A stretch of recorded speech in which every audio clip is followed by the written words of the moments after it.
Hey everyone, welcome to the Bruce Williams channel. Let me show you what's on wrist. I'm pretty excited about this one. This is the H. Moser Pioneer Center Seconds Funky Blue in Black.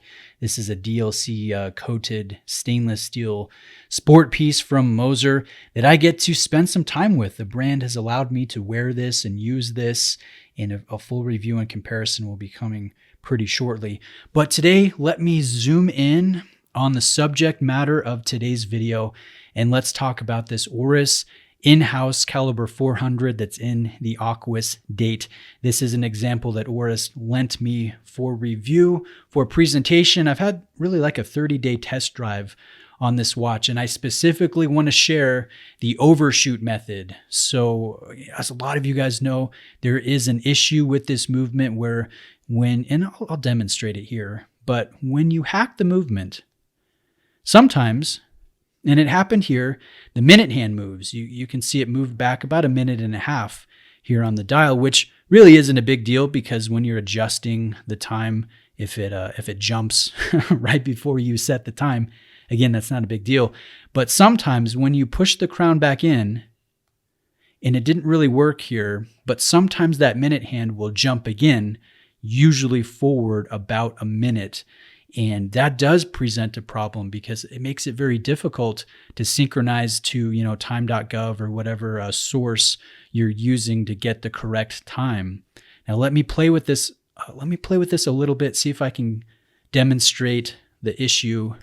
It doesn't happen every time, but it does happen sometimes. So let me move the crown in a different position. There it moved back, but it's not jumping like it happens sometimes. So let me actually adjust the time. And I'm going to push the crown in. There it goes. You guys saw it right there. The minute hand moved forward about a minute, which, is a problem. So let me share with you the very easy method to correct that. I didn't discover it. Random Rob showed me this. I don't know who discovered it, but it's very simple, very easy. And the nice thing is it works every time. So it kind of makes the issue here kind of a non-issue. So let's say I want to put the minute hand exactly on 30. So what I do is I overshoot. I go over 5 minutes and then I backpedal here to get to 30. And then when I push the crown in, no jump. And it doesn't even move a little bit. It's absolutely stationary, and it works every time. Let's say I want to set it to the 40. I overshoot to 45. I go back to, I overshoot to 45. I go back to 40, push it in, no jump, no issue. And again, it works every time. I've spent some time trying to get, just testing it. And I haven't found the issue to happen all that often. And then when I do the overshoot method, it works every time. So I just want to share that with you guys in case you're on the fence about purchasing this watch and you don't want to do a wiggle or anything like that. You just want a quick, easy way. It takes, an extra 3 to 5 seconds. That's what I want to share with you guys today. So let me know what you think. Honestly, it is annoying to have to add an extra step. And I don't necessarily think you should have to do that when you're spending the amount of money that these things go for. So full retail price is $3,500 on the bracelet. But as you guys know, that's not the entire story. Oris, you can get some very nice discounts on. And I would imagine you're going to be spending in the high 2s, maybe the low 3s on the high end. But brand new, you're going to be able to get a great deal on this. And even more so if you're buying it pre-owned. So even at the, mid to high 2s, you don't really want to see an issue. And I'm with those of you in the comments that say, hey, I shouldn't have to have an extra process in synchronizing the time on a watch that I'm spending, $2,000, $3,000 on.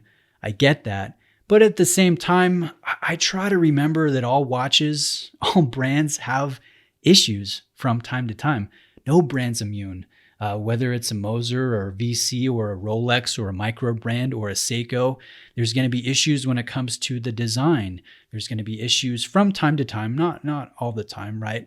When it comes to the execution or the quality control or the after sales service. I think the important thing is we temper our expectations and look at any watch with the right perspective. And I look at this and I see a heck of a watch. I love the design. I love the color here.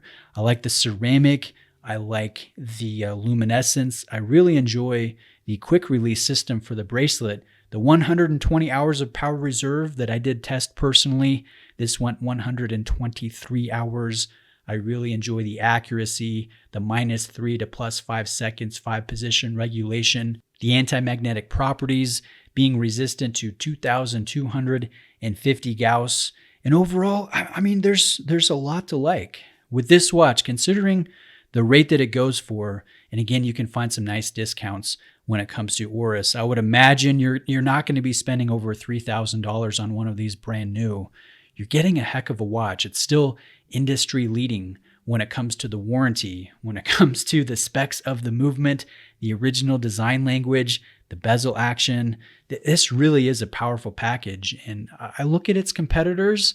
I think the Black Bay 58 from Tudor is a competitor, but it is a bit more expensive. It's harder to get. There are no discounts to be had. I look at the Omega Seamaster, which is roughly, $1,500 to $2,000 more expensive when it comes to the going rate. It's a nicer watch, yes, but again, it's really it's really quite a bit more. This is pretty impressive at the price, and so I'm trying to keep that in mind. Yes, the issue that happens occasionally is annoying. I'm not trying to overstate that or overblow the proportions here, but it's nice to know the overshoot method works every time. Not a huge deal, but I recognize for some of you, it will be a deal breaker.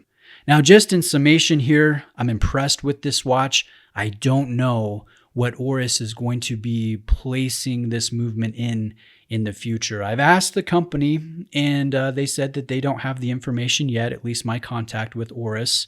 And so I'm looking forward to seeing what they do with this. Are they going to be offering instructions when it comes to the overshoot method? I'm interested to see what they end up doing with this new release. Some of us are speculating, hey, maybe Oris will rework the movement. They'll use their warranty, their 10-year warranty, and they will adjust those customers that first purchased the in-house Caliber 400 to where it hacks every single time without issue, without needing to use the overshoot method. This is still really early in the game. I don't know, that might happen. That might not happen. As a fan of this brand, as a fan of this movement, of this watch, I'm looking forward to it. So guys, thanks for watching today. I really appreciate it. Reach out with any questions you may have, and I'll see you in the next video.